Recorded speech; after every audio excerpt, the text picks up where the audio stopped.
of thousands of records as we went to before. So let's ride up in here and see what we can find this time. Hopefully some real good ones.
Okay, here's the haul for this trip.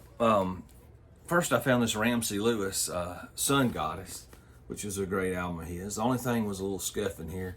It looks like it came off another record. Some of it I removed, so the original stuff's up under it. But it wasn't all that bad. I really didn't like it. But these were pretty cheap, just a couple of dollars, and a little bit of wear there, but you can still read everything. The vinyl looked good though, as you can see. It's hard to see in the light, but there's not really any surface scratches or anything. There's a weird area. It looks like it's a defect from the factory, but it plays fine. It doesn't affect the playing. So I went ahead and picked it up and took that chance. Okay, I also found Sunny Fortune, Infinity Is. It was jazz. I wasn't really familiar with him, but since they were cheap, I saw the saxophone and a couple of the tracks on there. But it's actually pretty good. I wasn't sure what it was, like I said, so I picked it up just to hear him, and because the vinyl was in great condition too, and I got the right price. So I think that was a pretty good find. This one was Old Cannonball, Adderley. It's more of that late era jazz, just before the 50s jazz and 60s jazz. My favorite era, kicked in the bebop to free jazz era. But this is still great because I like Cannonball. As like I said, during that transition period. And also, if you'll notice close, it features a lot of the later artists who would become the key figures in that movement of free jazz. And like John Coltrane is featured on here, and Wynton Kelly and Paul Chambers. So a lot of times if I see this little Everest Records label, it's nothing fancy. It's like a throwback era type album. And if I see that, I know she's usually got a collection of some good stuff from that era, and usually get them pretty cheap. This one only had some, a little damage here. But other than it looking like maybe it, got stuck to another album or hung up on something, it didn't look damaged at all. And then when I pulled the album out, of course, it virtually looks unplayed, a little trash. But other than that, it virtually looks unplayed. And sounded great, no surface noise or nothing. So, and the last one I found, I've been on a jazz kick here lately, but I look for everything. I like folk rock, but what I'm looking for the most right now is that psychedelic era, 60s, or some folk rock, and the surf era, and that jazz. I've got a lot of the newer rock from 70s, 80s, a lot of your Aerosmith and AC/DC and ZZ Tops, and a lot of that hair band stuff, some, my brothers had some of them that I ended up with. So I'm looking for that, like I said, that surf era, and also like the psychedelic, garage band era from the late 60s. So when I find those, I jump on them unless the price is outrageous. But like I said, I like the folk rock and stuff too. And this is a Dylan I didn't have. So if you see Dylan, for the right price, a couple of dollars, you might as well pick it up. This is that Nashville Skyline album. Now it wasn't the best condition, but for a couple bucks I risked it. Didn't have an inner sleeve. That's usually a telltale sign. But even though this one didn't, I went ahead and picked it up because even if I just use it as a placeholder for a better one. But you can see, it's hard to see in the light, there's a few surface scuffs, so you can hear a little bit of surface noise when you play it. But I got lucky that there's no skips, repeatable skips or otherwise. It's just noise is the only thing you got out of the surface scratches. So I wouldn't have paid a lot of this. A lot of times you see some in this condition in an antique store and they want $10 or $15 for it. I immediately put that back. But for a couple dollars, to me it's worth the risk to see if it'll play. And I kind of like the nostalgia of your records. It has a little pop or hiss in it every now and then. It doesn't bother me. So I thought that was a pretty good find. And those were the 4 I found on this trip. I like showing these to you guys at the end, but if kind of let me know how you feel about that in the comments. Do you like this little portion at the end where we kind of go over the records and kind of show what we got? Would you like it, quicker or simpler? I could just flip through them at the very end with a caption saying these were the find. Trying to get a little feedback on what you kind of like for it and how much I should really put in the editing here, because I don't do a lot of heavy in editing because I want to make sure that I can get one to you every week with my schedule. So I have like some free programs that are some basic, editing software that's free, like OpenShot, I think is the name of the one I use. So it has limiting tools than some of the, real high-end YouTubers do. So I'm just trying to get you a little content here, maybe for people that like to look and see the records and stuff that they may not find in their area, and stuff like that. You know what I'm saying? So I'll wrap this up and say, any feedback on that, I'll see if I can incorporate it. Maybe I can. Just kind of leave that in the comments below, or if you liked any records you saw in the store you think I might like and pick up the next trip I make, drop that in the comments too. So please like and subscribe below, and I'll go ahead and end this one, and we'll catch you guys next time.